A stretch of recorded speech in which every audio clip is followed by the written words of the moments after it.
All right, so today I want to talk about Dragonflight and whether or not it was a good expansion. Now, I kind of have a score in my head already, but I want to go over 10 separate categories that I've come up with, talk about them, what I think was good and bad, and then give you guys a score at the end so that you kind of understand why I think the way I do. If you have any opinions that you'd like to drop, make sure you comment down below and subscribe to the channel if you'd like to see more content like this. So starting off, I want to get into the content quality and quantity. I don't think anyone can argue that Dragonflight has been one of the best quality and quantity of content throughout the expansion. We've had more content patches throughout Dragonflight and more consistent content patches than any other expansion I think ever, and I think that's just an objective truth. And not only that, even the small content patches always had decently sized, chunky content. So just to look back kind of at what we're talking about, like patch 10.0.5, so the first content patch that came out, introduced the trading post. That is a huge system that I think everyone enjoys now. And it introduced the Primalist Tomorrow. I honestly can't even remember what that was. And then white and gray transmogs. Patch 10.0.7 introduced the Forbidden Reach, which was a huge amount of content as well. I didn't really enjoy it, but it's still content nonetheless. We got Heritage Armors and then holiday updates there as well.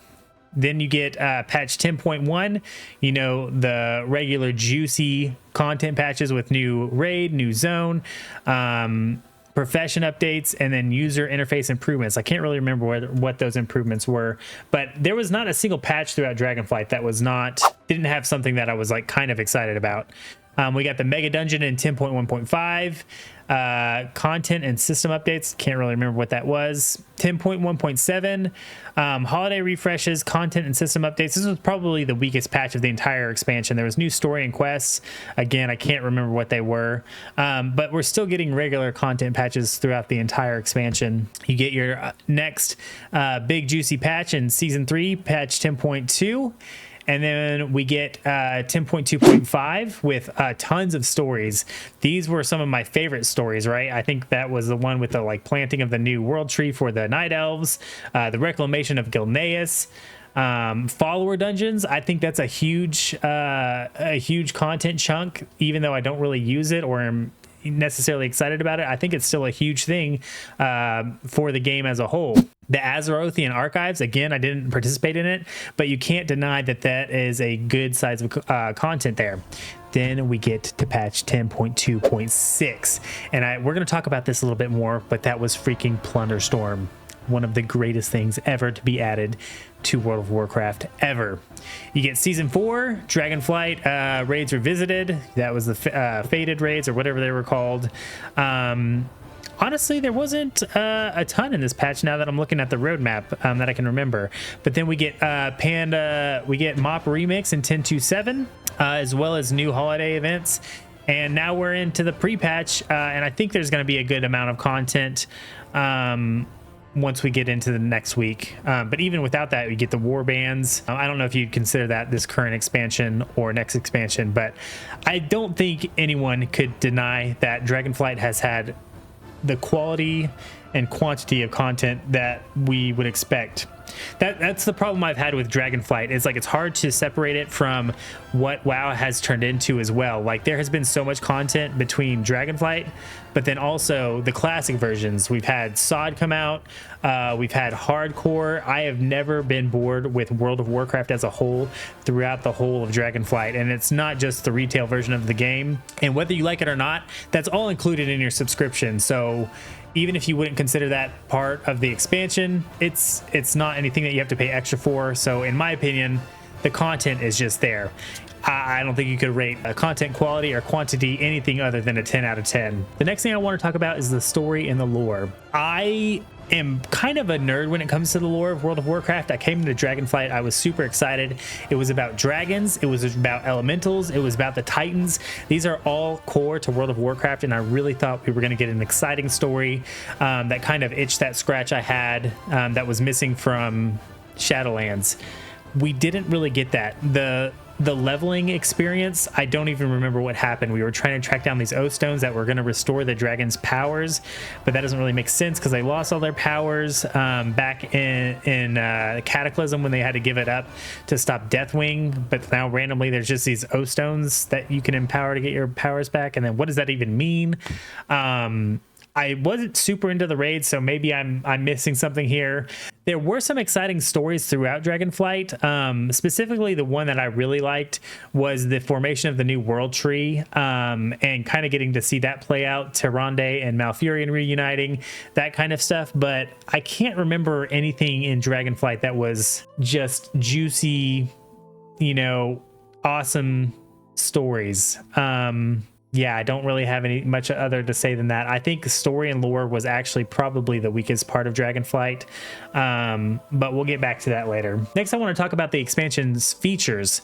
Dragon riding was introduced in Dragonflight, which is now sky riding, and this is one of the greatest features ever added in World of Warcraft. Ever.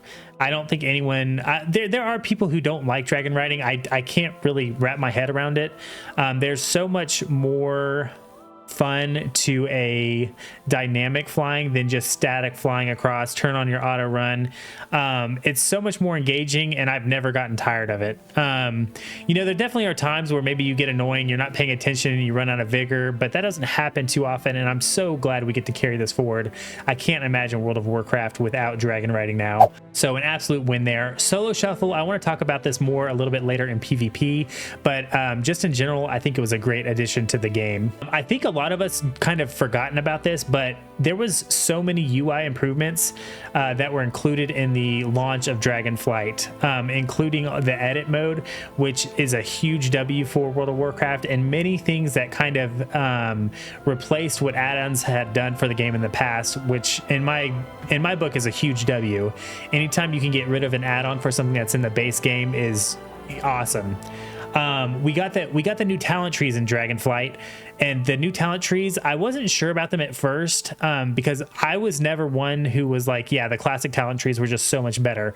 But now that I've played with them all expansion, I love the new talent trees way more than what we had in like Shadowlands and, you know, the couple expansions before where it was just pick between three talents or abilities, you know, every 15 levels. I think the new talent trees are great. I'm excited to see the iterations going into the War Within. I think hero trees, hero talents are a little wonky, but we'll see what it looks like. But you know, in general, I think the talent trees that were introduced in Dragonflight were a huge W. We got the introduction of the first support role, the augmentation evoker, and we just got evoker, right? That was I would kind of consider that an expansion feature. I think evokers are insanely fun. I think devastation's cool. I never really played it. I love the preservation evoker in PvP, and again, the first support role, I think most people would agree that it kind of fell short of what we were expecting. I think it's hard to have one new role without having other specs that are kind of in that same role. I'm not a huge PvP person, so it's kind of hard for me to speak on it, but I know they were kind of required in Mythic Plus. I know they were kind of busted in PvP, and they kind of changed, you know, throughout the course of the expansion.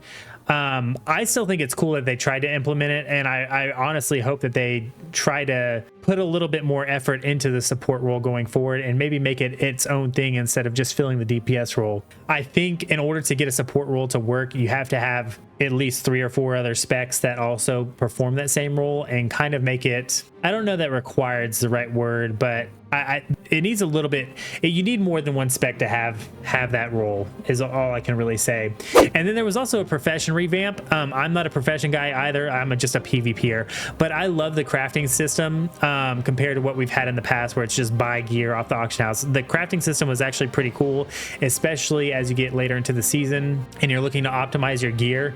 I thought the crafting system was a really cool addition. And you know, within the in the War Within, I may try and put a little bit more time into professions themselves.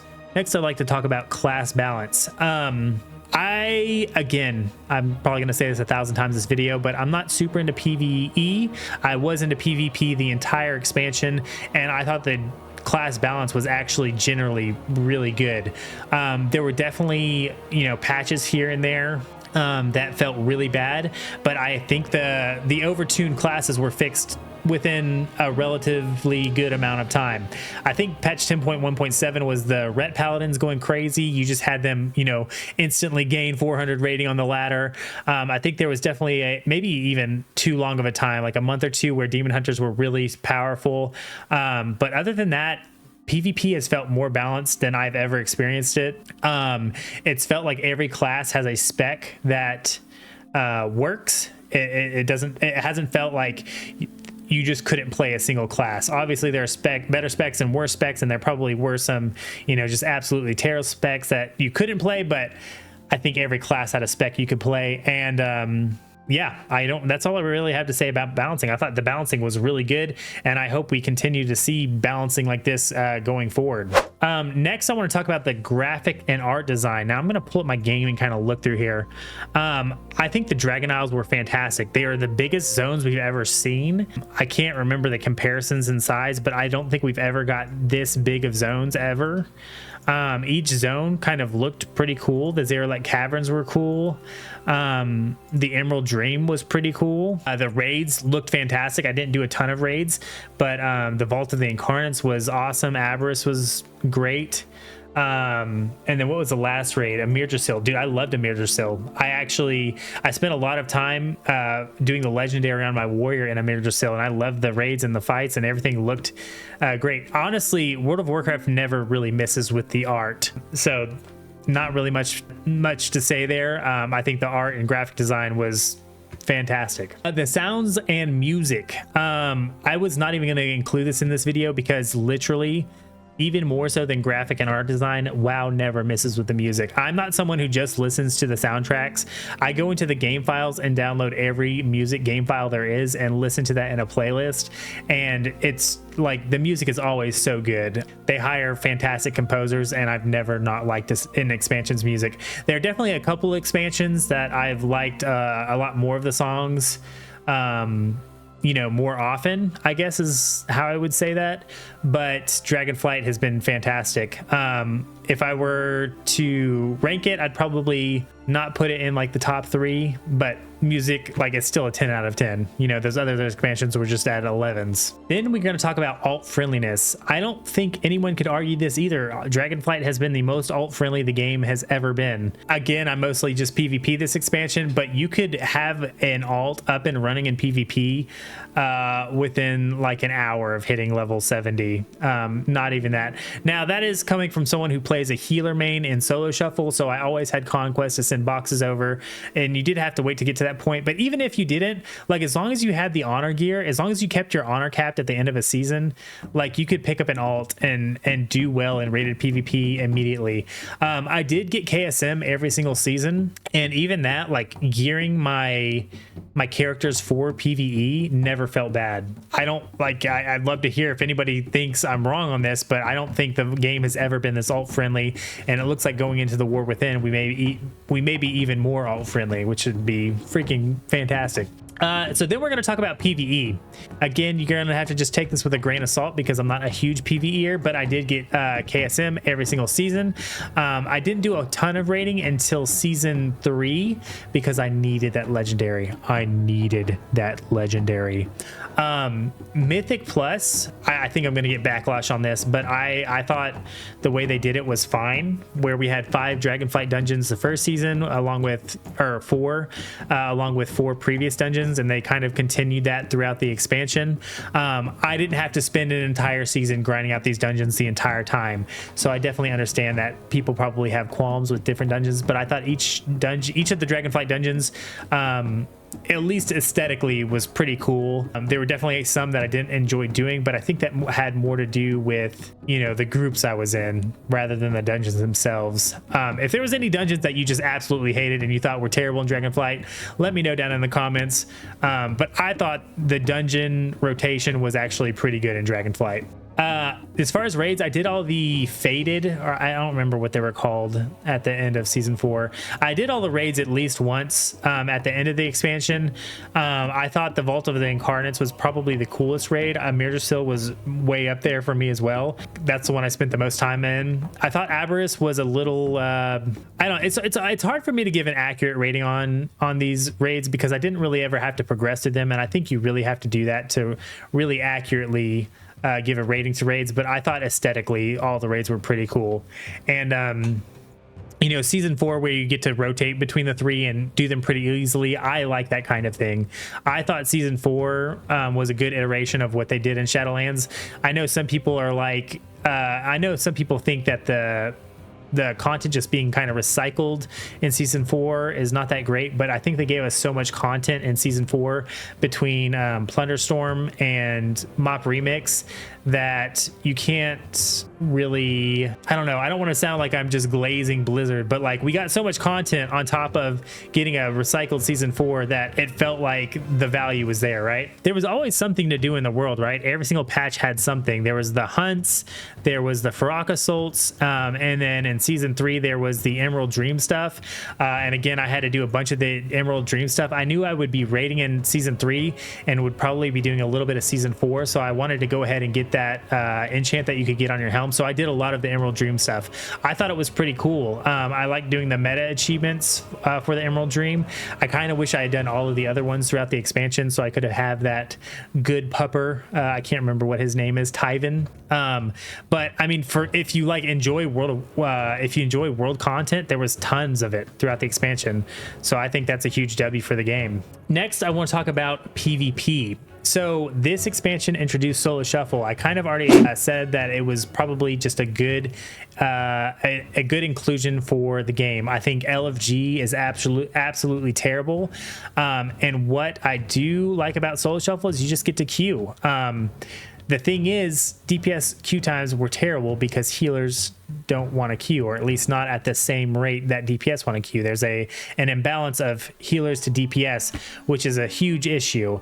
It kind of made me, I came into the expansion wanting to play warrior, and I switched to healing almost exclusively throughout the expansion, all due to Solo Shuffle. Now that being said, I had a great time healing every season in Solo Shuffle, and I would consider myself pretty much a healer main now, and I don't really have an issue with that.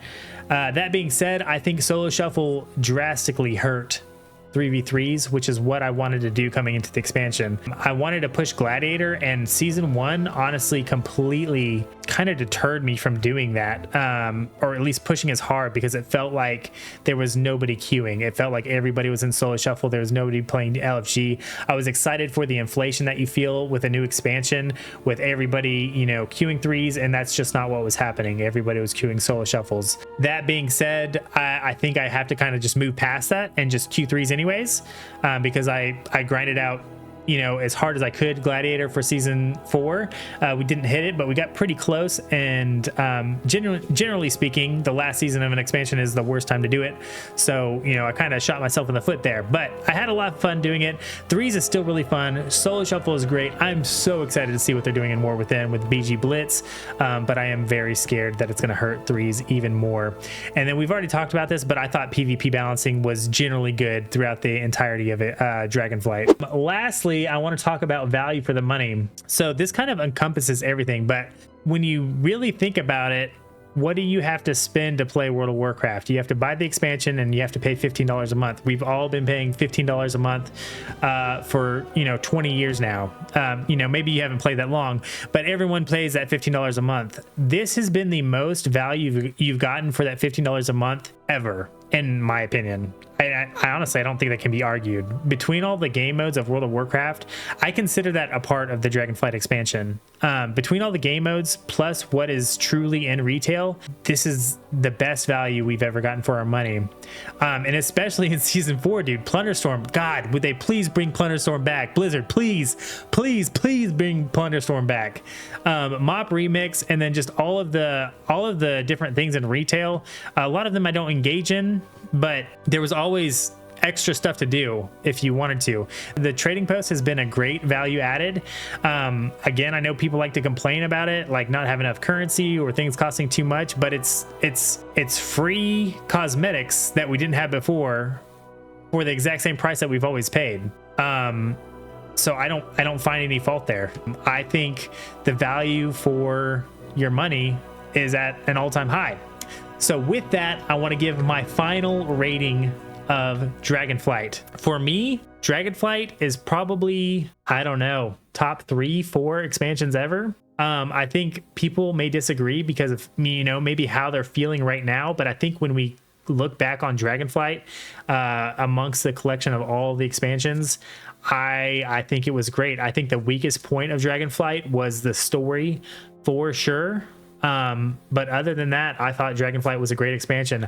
I'm going to give it a 8.5 out of 10.